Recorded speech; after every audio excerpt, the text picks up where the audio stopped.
Let's mic news at 8। Meghalaya में शिलोंग के लापालांग इलाके में एक निजी निर्माण स्थल पर कुएं के अंदर 5 लोगों की दम घुटने से मौत हो गई। रिंजा थाना इलाके में 4 मजदूर पानी निकालने के लिए कुएं में उतरे थे। उनमें से एक बाहर निकलने में सफल रहा और मदद के लिए चिल्लाया, लेकिन बाकी 3 जनरेटर के धुएं से बेहोश हो गए।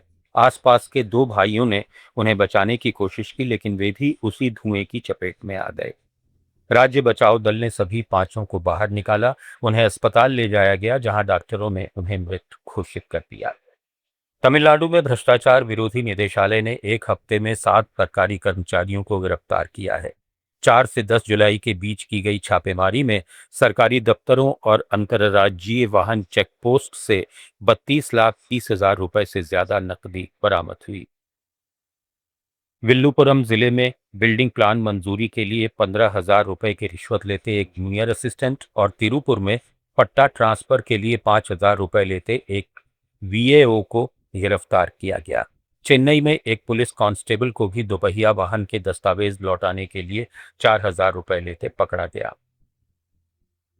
मणिपुर के कांतो सबाल इलाके में तनाव फिर बढ़ गया है, जहां 6 घरों को आग लगा दी गई। सुरक्षा बलों ने आंसू गैस के गोले दागकर भीड़ को तितर-बितर किया। मुख्यमंत्री वाई खेमचंद सिंह ने इस घटना की निंदा की और बताया कि 2 लोगों को गिरफ्तार कर लिया गया है, जिनमें एक गांव का मुखिया भी शामिल है।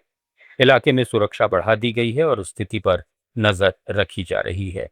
ये घटना इस इलाके में लंबे समय की शांति के बाद हुई है, जिससे स्थानीय स्तर पर चिंता बढ़ गई है। कर्नाटक में उप लोकायुक्त ने मंड्या के जिला स्वास्थ्य अधिकारी और 4 अन्य स्वास्थ्य अधिकारियों के खिलाफ स्वतः संज्ञान में मामला दर्ज करने के आदेश दिए हैं। गांव वालों की शिकायत पर की गई जांच में स्वास्थ्य विभाग में अनियमितताएं और कर्तव्य की लापरवाही पाई गई। लोकायुक्त पुलिस ने इसकी प्रारंभिक रिपोर्ट सौंपी है, जिसके आधार पर कार्रवाई हुई है। त्रिपुरा पुलिस की अपराध शाखा ने पश्चिम त्रिपुरा जिले में एक लग्जरी वाहन को रोका और 10,000 याबा टैबलेट्स जब्त कर ली। रानी बाजार फायर स्टेशन के सामने की गई इस कार्रवाई में 2 लोगों को गिरफ्तार किया गया, जिनमें एक सरकारी कर्मचारी भी है। खुफिया जानकारी के आधार पर की गई इस छापेमारी में बाहर से लाई जा रही बड़ी मात्रा में नशीली गोलियां पकड़ी गईं, जो त्रिपुरा में अवैध रूप से बांटी जाने वाली थीं। पुलिस अब इस रैकेट के बड़े नेटवर्क की जांच कर रही है। आगे और गिरफ्तारियां हो सकती हैं। आंध्र प्रदेश ने तमिलनाडु को समुद्री क्षेत्र में अवैध मछली पकड़ने के खिलाफ चेतावनी दी है और 7 जब्त नावों को वापस नहीं करने का फैसला किया है। नेल्लोर में हुई अंतर्राज्यीय बैठक में आंध्र अधिकारियों ने वीडियो, फोटो और जीपीएस सबूत पेश किए, जिनसे पिछले 3 महीने में स्थानीय मछुआरों को नुकसान और समुद्री संसाधनों की हानि हुई है। तमिलनाडु और पुडुचेरी की ट्रॉलर नावें संरक्षित जैव विविधता को भी नुकसान पहुंचा रही हैं। आंध्र प्रदेश ने सभी नावों पर ट्रांसपोंडर लगाने का सुझाव दिया, ताकि सीमा उल्लंघन रोका जा सके। तेलंगाना में हैदराबाद की डीएलएफ ऊट स्ट्रीट पर साइबराबाद पुलिस की अतिक्रमण हटाने की मुहिम के बाद मलबे और तोड़े गए स्टॉल्स का मंजर नजर आ रहा है। अधिकारियों ने करीब 50 अवैध कब्जे हटाए, जिससे सैकड़ों दुकानें प्रभावित हुई। स्थानीय व्यापारियों और आगंतुकों में नाराजगी है, क्योंकि फूड स्ट्रीट की लोकप्रियता पर असर पड़ा है। हालांकि पुलिस ने कार्रवाई जारी रखने का फैसला किया है।